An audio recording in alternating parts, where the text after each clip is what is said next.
राधे राधे दोस्तों, मैं प्रियंका सिंह स्वागत करती हूं अपने चैनल पे। अपने सभी दोस्तों को दिल से धन्यवाद करती हूं।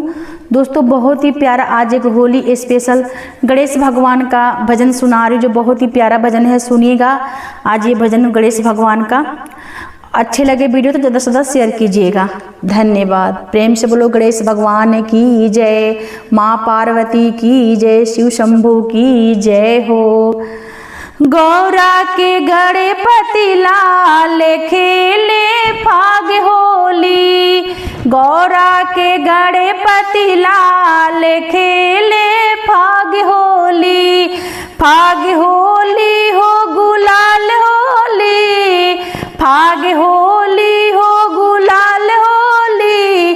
गौरा के गणपति लाल खेले फाग होली, गौरा के गणपति लाल खेले फाग होली। हाथ में कंचन की पिचकारी, हाथ में कंचन की पिचकारी। होली खेले गज मुखधारी, होली खेले गज मुखधारी। करे सुड़ों से रंगों की बरसात खेले फाग होली, करे सूढ़ों से रंगों की बरसात खेले फाग होली।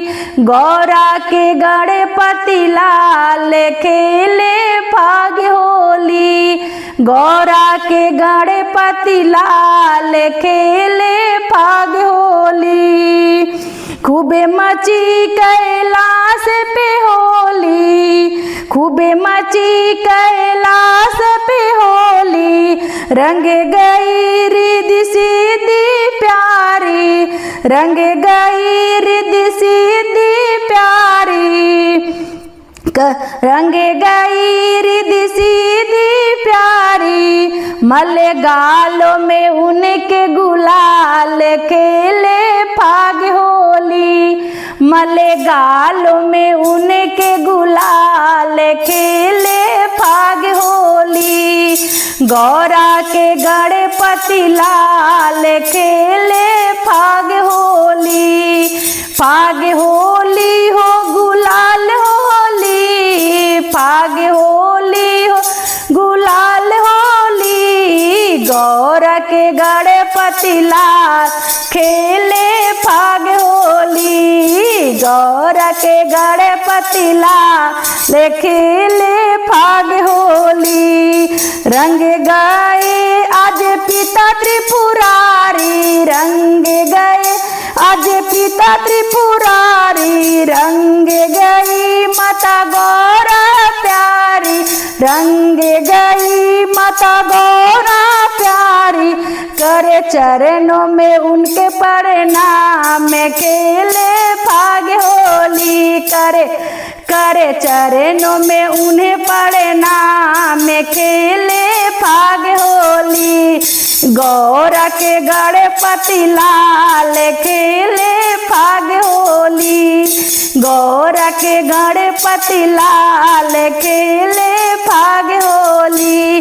फाग होली हो गुलाल होली, फाग होली हो गुलाल होली। गौरा के गणपति लाल खेले फाग होली, गौरा के गणपति लाल खेले फाग होली। ढोले बाजे मंजीरा बाजे, ढोले बाजे जीरा बाजे। गाए फाग गजानन नाचे, ढोले बाजे मंजीरा बाजे। गाए फाग गजानन नाचे, गाए फाग गजानन नाचे। देवों ने की बरसात खेले फाग होली, देवों ने करी फूलों की बरसात खेले फाग होली। गौरा के गणपति लाल खेले फाग होली। ऐसी होली खेल गज गजानन ऐसी होली खेले अजानन, हो गए सब माल खेले फाग होली, हो गए सब आनंद खेले फाग होली। रंगों से हुई नर नार खेले फाग होली, रंगों से हुए लाल लाल खेले फाग होली। गौरा के गणपति लाल खेले फाग होली। प्रेम से बोलो गणेश भगवान की जय हो।